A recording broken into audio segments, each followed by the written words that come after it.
Now the latest from ITV News Meridian in the Thames Valley.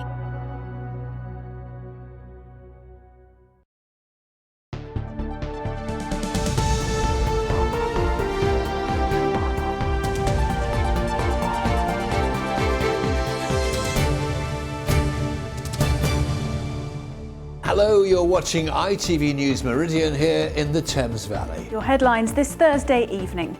Going abroad, fully vaccinated holidaymakers and the latest countries on the green travel list. But will it make a difference?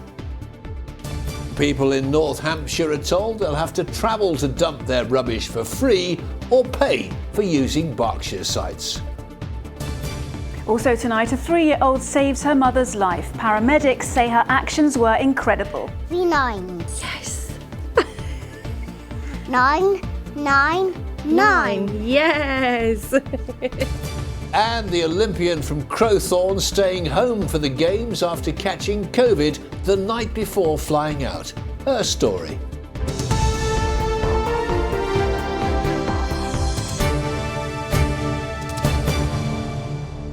Good evening to you. There's more good news for thousands of people across the region planning a summer holiday abroad after the government further relaxed travel rules. From Sunday, people travelling between France and England will no longer have to quarantine if they've been double jabbed after it was removed from the Amber Plus list, and more countries have been added to the Green list. Well, it's a huge boost for the aviation industry, but anyone who does travel to a red list country will have to pay a higher price to quarantine. Derek Johnson's been speaking to one family from Oxford due to fly to France this month. There is now a bit more hope for those who want to pack their bags and holiday overseas this summer. France has been removed from the Amber Plus list, meaning it's a destination now quarantine-free for fully vaccinated travellers. Good news for Nick Zielinski, who lives near Didcot, who'd been planning to take his family there. So, yeah, it was absolute relief because we'd been waiting to hear what the decision would be, and to then find out that we could actually go ahead with our holiday after all the planning and the anticipation. It's a much needed holiday, so we were really delighted. The relaxation comes into place on Sunday. It means these 7 countries will be added to the green travel list. It's also become slightly easier to visit some other countries which are now on the amber list. These are the changes we're making. We're not expecting to make more changes through August. Of course, I can't make it a 100% guarantee, but we do want people to be able to go away, relax, enjoy the holidays, and we'll come back at the next review, which is not for another 3 weeks, to make any further changes. One travel agent from Crowthorne, though, doesn't see a sudden boom on the horizon. There aren't that many countries that you can go to without either being vaccinated or to go in without being quarantining, so it hasn't really expanded the green list. Although you've got quite a few countries on the amber list, there's always a fear that they may change to red and people have to quarantine coming back. So it's still going to put people off travelling in the short term. Others in the industry are more positive. This is the first time I think we've seen no big changes in a negative sort of way. So I think you're going to see a lot of people trying to make the most of their last minute getaways this summer. We asked people in Winchester if they'd now be booking a last-minute break abroad. We wouldn't dream of booking a holiday this year, not abroad. No. It's good to know that there are a few more countries ready to take us on. So maybe in the future, maybe not this soon. It's all very much up in the air. I'm not sure I have the confidence in relying on rules today, not necessarily changing tomorrow. So it's not really clear whether people will now book in large numbers because there are remaining restrictions. Mexico, for example, has been added to the red list, and travellers arriving home from Spain are being advised to take a PCR test before they depart, rather than the cheaper lateral flow one. Derek Johnson, ITV News. Well, you can find more details on the latest travel restrictions and all of today's stories on our website. Just visit itv.com/Meridian. Now the news, a 59-year-old man arrested on suspicion of murder following the death of a woman in Alton has been released pending further inquiries. The woman was found at an address on Spittlehatch on Sunday afternoon. A post-mortem failed to find the cause of death. Police are continuing to appeal for anyone who has doorbell camera or dashcam footage from the area to get in touch. A man found dead in the River Kennet in Reading has been identified by police. Emergency services were called to the river near the A33 on Monday, where Stephen Windbank's body was discovered. Police have now released a CCTV image showing what Stephen was last wearing. They're keen to speak to anyone who may have seen or spoken to him recently. His death is being treated as unexplained but not suspicious. Food bills for some families in Oxford doubled during the national lockdowns, according to research by an academic at Oxford Brookes University. Dr. Irmak Karademir Hazir met with 10 families in the city to see exactly how their food habits changed. Those questions said they were not able to shop around for cheaper alternatives because of the restrictions. Problems with food distribution also meant families bought more expensive items when cheaper options were unavailable. People living in North Hampshire have been told they will have to make trips of up to 25 miles if they want to dump their rubbish for free. Well, the alternative is to continue using their nearest centre, which for some is just hundreds of yards from where they live, but pay £7 to visit every time. It's because a financial agreement has come to an end between Hampshire and West Berkshire councils. It's left many furious, saying it will add more cars and pollution to the roads and increase fly tipping. Mike Pearce sent this from Basingstoke. Well, it's here in Basingstoke. Thousands of people who live in North Hampshire must come if they want to use a tip for free. The big problem is the one they use nearest to them is run by West Berkshire, and an agreement between the two councils has run out. It's left many people angry. I've been talking to one of them. Adrian Foster Fletcher lives in Newtown, just south of Newbury, and is a frequent visitor to his local tip less than a mile away. But the new rules mean there's now a £7 charge each time to use it, or drive a 25-mile round trip to one in Basingstoke or Andover that's free. Now the tip is just about a mile away here from my house. The alternatives I'm being offered are a 15-mile trip to Basingstoke or Andover on very highly congested roads. What's your reaction to that? Well, it really isn't an option, is it? These roads are dangerous, and this is about recycling. We want to recycle locally, effectively, and to make a difference, and not to be penalised for doing the right thing, which is what this is. The issue is Adrian lives in Hampshire, and the nearby waste centre is in West Berkshire. An agreement that 5,000 Hampshire locals can use it has just ended, as the county council no longer want to pay £180,000 a year. Well, the long-term solution was meant to be a new tip for North Hampshire. This was one of the proposed sites in Kingsclear. But now the County Council say none of the sites are suitable it's looked at, and the search continues. Well, one's immediate reaction is I'm being asked to pay twice, and people aren't happy about that. You know, we're a society where people think about fairness. So the reaction will be a massive increase in fly tipping. Each fly tipping incident costs the council £800 to fix. So therefore, all the money they collect from the tip will simply be spent on getting the people back out in the lorries to pick up the stuff that people have dumped. It doesn't make any sense financially or to us people locally. It's a nonsense. Well, the new rules were introduced on Monday, but adding to local frustration is the fact that people only got letters telling them about it on Tuesday. Now, Hampshire County Council say over the last 5 years, they've paid West Berkshire Council £900,000 so people in North Hampshire can use their tip. They say in the current economic climate, that's simply not justified. They also say that in Hampshire, there are more tips than in any other county in the country. But of course, adding to the local frustration is the fact that green waste is currently not being collected because of COVID. Mike Pearce, ITV News, Basingstoke. More news, and new mums in Wiltshire are being encouraged to breastfeed as part of a national awareness campaign. As COVID restrictions ease, the council says it wants to create a breastfeeding-friendly county by supporting it throughout the community. £800,000 has been awarded to help youth programmes in Oxfordshire. The Thames Valley Violence Reduction Unit applied for the money as part of a national beating crime plan to tackle knife crime and youth violence. They'll work with the Safer Oxfordshire Partnership to work out how the money will be best used.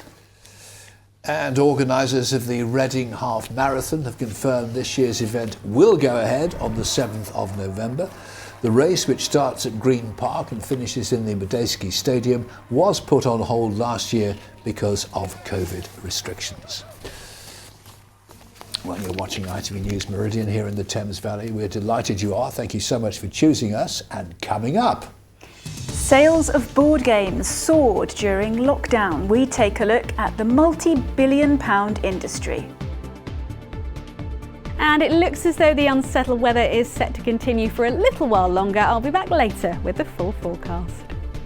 And of course, you can find more on today's stories on our website. Go to itv.com/Meridian. You can call us on this number, 0808 1010 095. And of course, you can also follow us both on Facebook and on Twitter.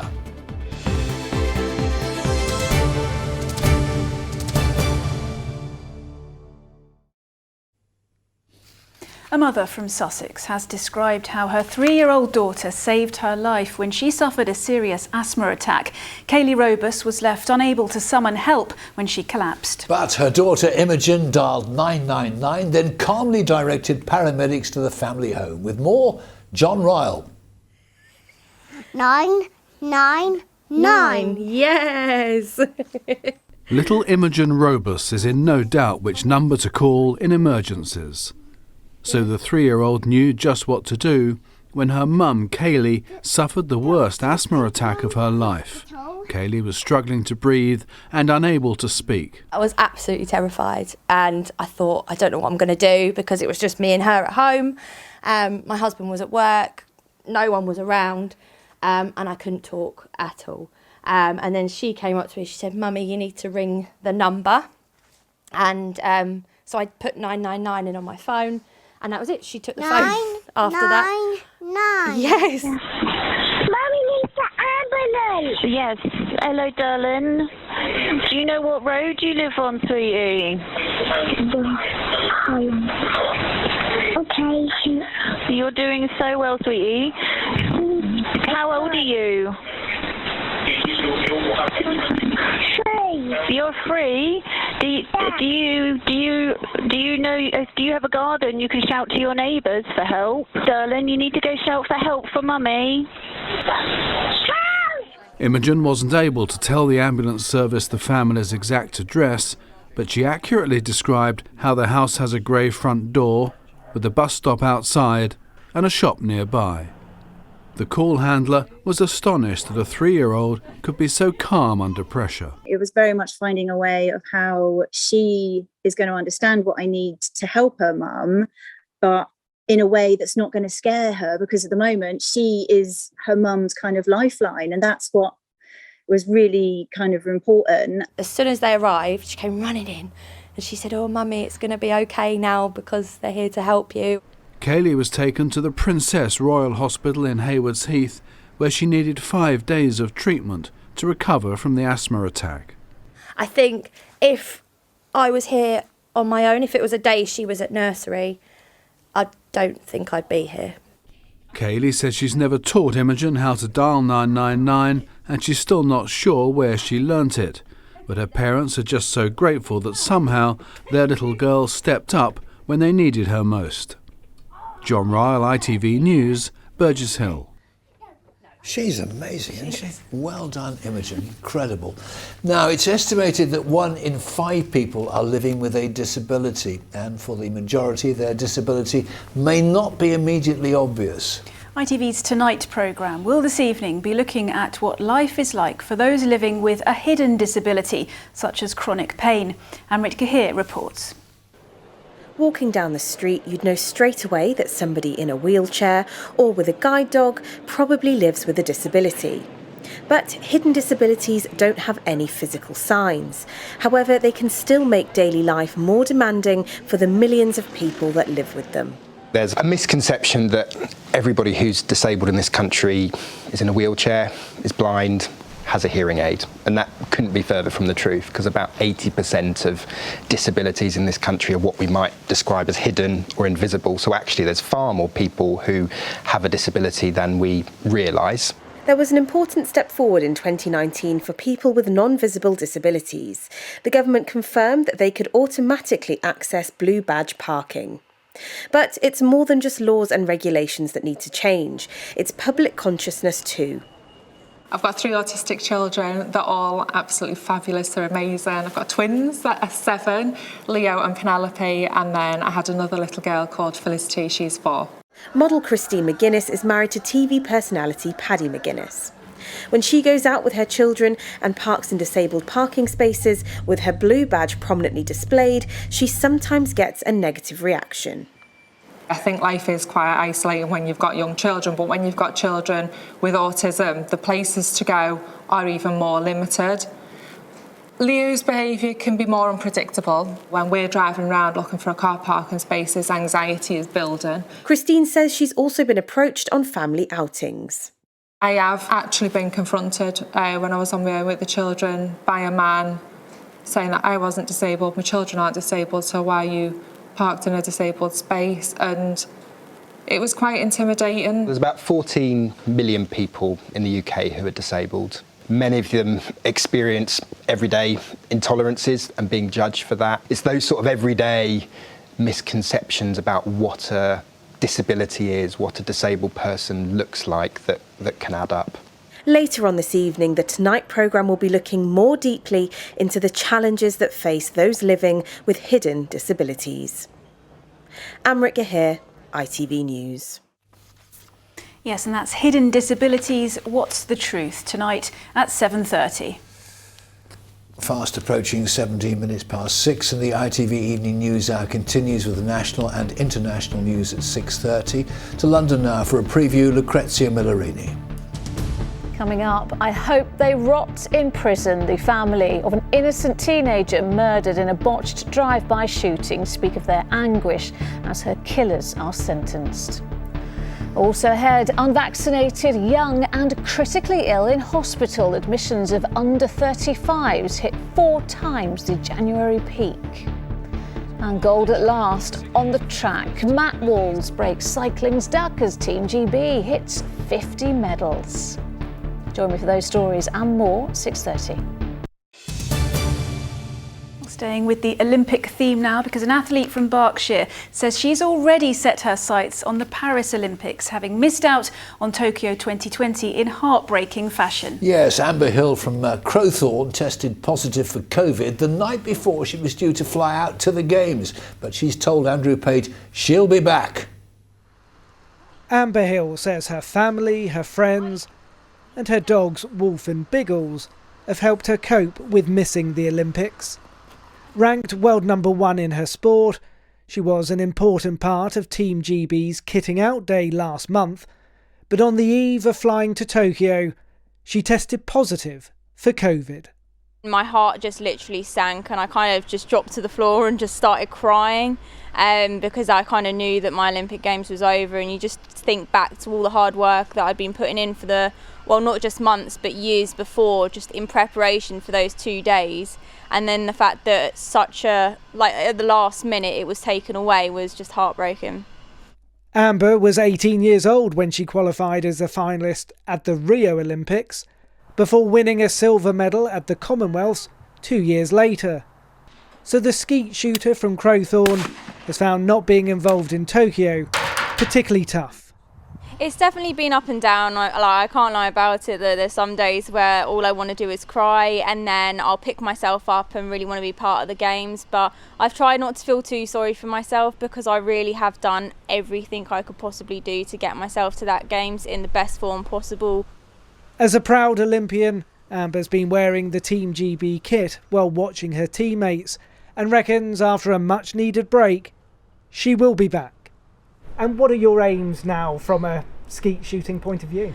So I think I need some time off just to focus on myself mentally and just kind of do the normal things that 23-year-olds do. I've just sacrificed so much in the preparation for these Games. But I think, yeah, come the end of the year, I'll definitely be back and really determined. If I'm not ready for Paris in 8 years, with 8 years of preparation, then there's something going wrong. For now, Amber is enjoying time at home. But it won't be long before she's shooting for the stars once again. Andrew Pate, ITV News, Crowthorne. We look forward to seeing that. Well done, Amber. Now, former Southampton defender Francis Benali has described receiving his MBE as a true honour. Benali, who played for Saints for more than 15 years, was handed the award by the Princess Royal for his charity work. He's raised £1.2 million for Cancer Research UK after completing a series of gruelling endurance events. Well done, Franny. Now, we may live in an increasingly digital world, but it seems the popularity of board games is undergoing a resurgence. Cluedo, Monopoly, I love them all. Snakes and ladders for me at home at the moment. Well, sales have soared, but even before COVID, the industry was already worth several £billion.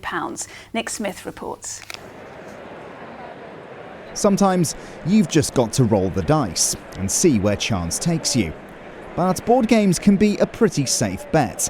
It's a multi-billion-pound industry with a huge variety to cater for all tastes. And people we asked in Fareham are certainly fans of some of the more traditional favourites. Love them. Snakes and ladders, Monopoly, Ludo, yeah, bring them back. Ludo was one of the best. Monopoly was okay. They're good fun with the family. It's fun for the family. Yeah, not for me really, personally. Oh yeah, Ludo and that, I used to like that. Snakes and ladders. We always used to play as a family, and Monopoly was the one where it took hours and hours and hours. Think we're bored of board games? Think again. Despite a multitude of digital distractions, the global market for them is set to be worth £8.7 billion by 2023. That's up from £5 billion in 2017. UK sales of board games, tabletop games and puzzles was definitely boosted by the pandemic, jumping by a third in 2020. But developers and enthusiasts of these games say their power to bring people together as a social activity means they'll continue to have staying power. One sector seeing huge growth is tabletop gaming, coming a long way since its origins in Dungeons & Dragons several decades ago. Players can now collect and build sprawling physical worlds for immersive gameplay. I am going to throw your wizard at your barbarian, What? which knocks him down. And enthusiasts say there's plenty to draw people in and keep them playing. It's the social aspect. It's very definitely the social aspect. The games themselves are great, there's some cool mechanics, there's some nice miniatures to paint, or some nice art on cards, but for me, it's getting together with a group of friends and having fun. There's a type of the games for everybody, basically. From my experience, it's for sharing it, people like me in, because it's the curiosity element as well. It's not what you expected, so you want to find out more. Often enthusiasts will become designers themselves, like the developer of this game, who turned his hobby into a full-time business. But in the last 20 years, probably thanks to online retailing, there's been a real surge and growth in kind of small independent companies, kind of filling every kind of niche of the hobby, really. Each different game has got its own bunch of enthusiasts. So their origins may be centuries old, but board games have certainly modernised and diversified to keep us coming back for plenty more moves to come. Nick Smith, ITV News. Tonight sees the start of many festivals in our region. Time too for, guess what? Yes, rain and mud. At the Wickham Festival in Hampshire, they've cancelled events on the main stage this evening and moved them to other parts of the site. Yes, in fact, in the last few minutes, we've been told a number of cars are currently stuck in the mud and will be there for some time.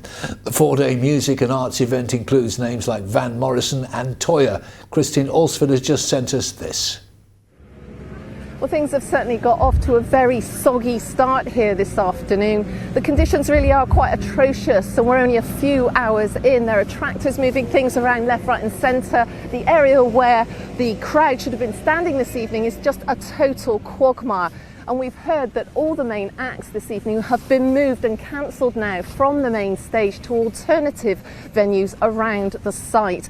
And for the organisers, after waiting 2 years to put on this event, and before that having had 8 years of wall-to-wall sunshine at the Wickham Festival, it's hugely disappointing. we spend a whole year getting the festival on against all the odds with COVID and everything, and then we get the Great British Summer, and as a result the show will go on. We've still got festival. We thankfully had contingencies in place, so we've got our usual huge big top stage, we've got smaller stages as well. They will all go on, everything will be fine. It's annoying, it's so frustrating when we've spent so long to get the festival on, but for tonight we will have all the music under cover.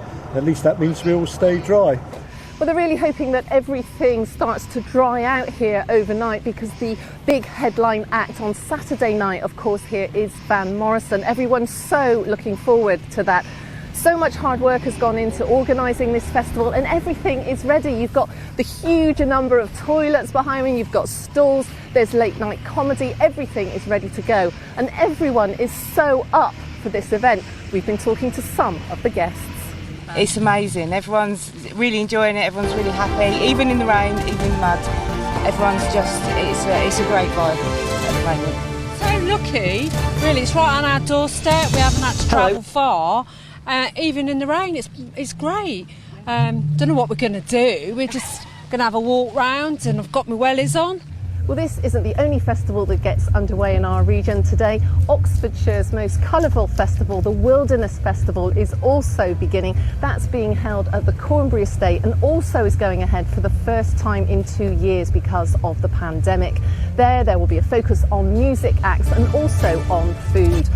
Well, certainly here there's no question that everybody who's attending is probably going to be more in need of their Wellingtons over the next couple of days than they are their flip-flops.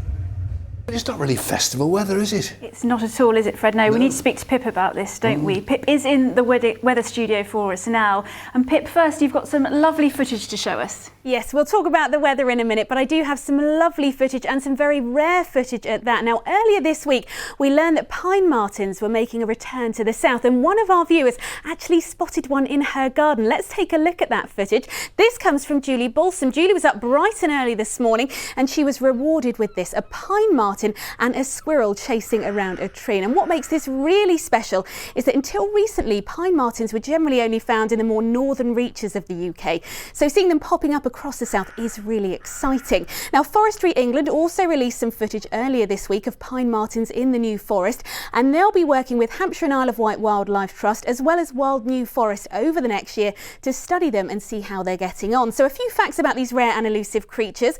They come from the same family as weasels, ferrets and otters. They're all chestnut brown, but each pine martin has a uniquely shaped bib of pale fur, and as their name suggests, they generally live in woodland, preferably in a pine tree.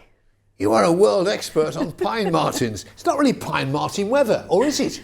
Well, I don't know. I'll have to ask the pine martins. I tell you, it's not the weather for me, though. It's all looking very unsettled, a bit breezy at times as well. Let's get a look at the full forecast.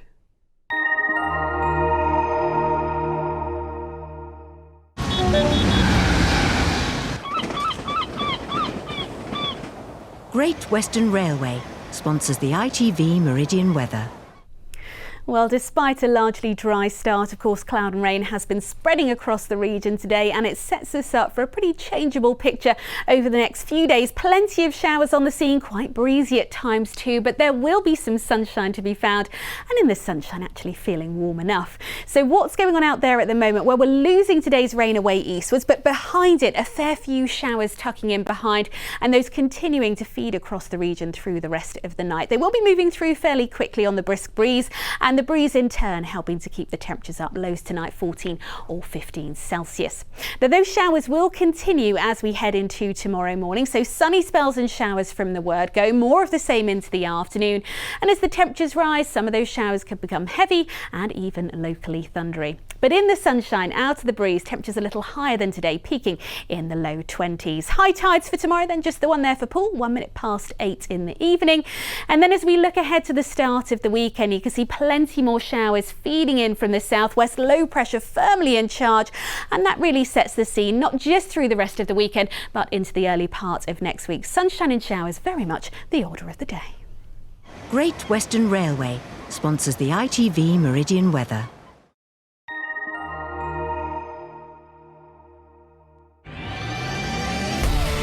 Hello, summer. Piri sponsors ITV Pollen Count. It's good news for hay fever sufferers. Grass pollen season has now ended. Still some weed pollen out there, but levels over the coming days will generally remain in the low category. Do take care. I'll see you soon. Bye-bye for now. In just a moment, the ITV Evening News with Lucrezia Millarini. Sarah's got LA News just after 10:30, but for now, from the team here at ITV Meridian, thanks for watching. Take care of yourselves. Enjoy the evening. See you tomorrow. Bye-bye. Bye-bye.